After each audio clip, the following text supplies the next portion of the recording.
Hi, Ann Carrick again with Wendy Lambert. She is the president and COO of Palace Production, also Palace Digital Studios, so thanks for being with us. You're welcome. Nice to be here, Ann. It's good to have you. And Wendy, we really want to talk to you because you're a pioneer. Way before tax advantages and all these other things to lure people to Connecticut, you were already doing production and film work in Connecticut in South Norwalk. Yep. So how has all of this changed for you? I mean, in other words, having all the tax incentives and the state sort of supporting it, has it made a big difference in the type of work you get? Huge. Huge. Palace Digital Studios and Palace Production Center has been around for over 25 years.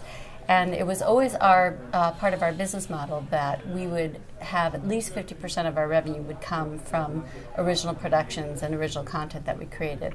And that the work that would come from the studio, our contract production work, our work for hire, would sort of be the floor underneath to fund our productions.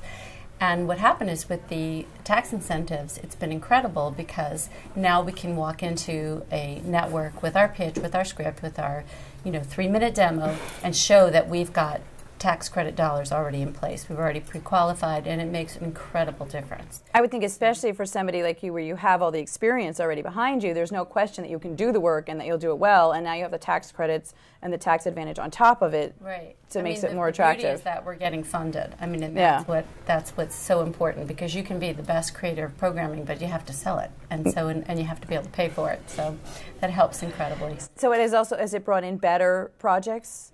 Better projects, and what's great is that it's a more competition. There's not. I don't even really think that there's competition. Everything that comes into the marketplace, the Deal or No Deal deal, the fact that the talk shows are coming into Norwalk is just fabulous for the industry. Sure. And 2 weeks ago, I was out in LA. I had some really high-level meetings with some key players in factual entertainment, and the fact that I'm saying, come to Connecticut. We've got all the resources here.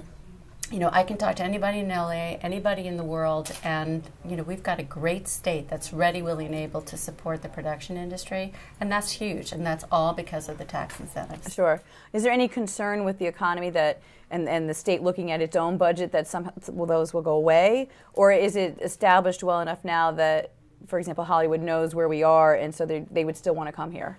Well, I think it's to give credit to the Connecticut Film Office and folks like Kevin Segala and Bruce Heller at the Connecticut Film Center in Stamford, and especially Jim Amon, he's incredible. Tony Romano, my boss, Chris Campbell, the CEO of Palace. These people have campaigned tirelessly to the legislators, for the last years, and they continue to do that. The folks in the production, Connecticut Production Coalition, everybody has to keep working and call the legislators and keep working to support the tax credits. Okay. So it's not, it's not something that's just something to take for granted. It's not a given. Yeah, it's not we have to make sure it stays with us. Yeah, absolutely. Okay. All right. Let's talk a little bit about some of the things you have done, because I know you did a lot of work with the Outdoor Living Network, which is now Versus, and especially when Lance Armstrong was doing the Tour de France.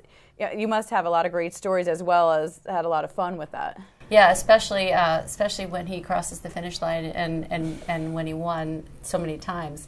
We were very lucky that we got a contract with Outdoor Life Network, which is now Versus. They were in our studio for about 4 years. We were the production company, post-production, and studio company of record for them. So we operated 24/7 network operations for them. So when the Tour de France was live, those commentators were in our studio, and we took the feeds in, and we would record the race, they'd talk to it, and we'd turn around and get it back for air. So it was very exciting. We would always crack open a bottle of champagne at the end of the broadcast. As if you were celebrating the win. Yeah. Okay. And getting through the broadcast. So. Right.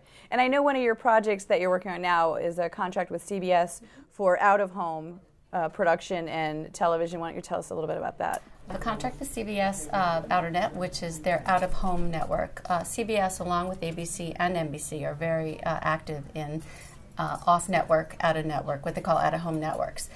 Believe it or not, the eyeballs that are seen, say, in a grocery store network tend to be even larger sometimes than their broadcast audiences. Because you have a captive audience. I mean, they're already there. And it's actually Nielsen measured.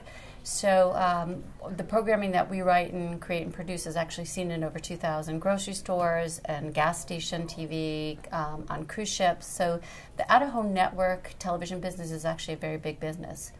And So what we're the thrilled to programming? be part of it. I'm sorry. Is the programming for that similar to what people see at home, or is it a totally different slant to it? It's different in that you have to do like mostly 15 and 30-second sort of pods, and so you have to learn how to be very creative in terms of producing for that medium. Sure.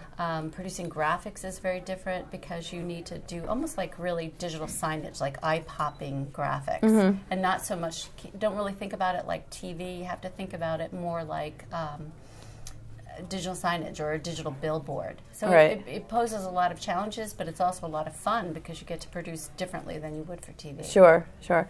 Now, with all the things that you're doing, producing, directing, creative production, all with Palace, it doesn't give you a lot of free time, considering you also have interests like singing the blues. I do. I'd love to sing blues. Yeah. Any place we'd get to hear you in the near future? No, just, it's usually like dive bars that most people don't go to, so. Because that's where blues are. Come on, people, she needs a stage. Do we have room in the demo room? No, But I do. It's a personal passion of mine. Yeah. Music, I love music. So. Well, and you also have an interest here or passion for animation, you said as well. I do. Design and animation and just love going and working with talented designers and animators. And we do, part of my contract with CBS is I have 2 full-time animators that do nothing but animation for CBS. But Okay. it's wonderful, and it's just a personal, love of mine.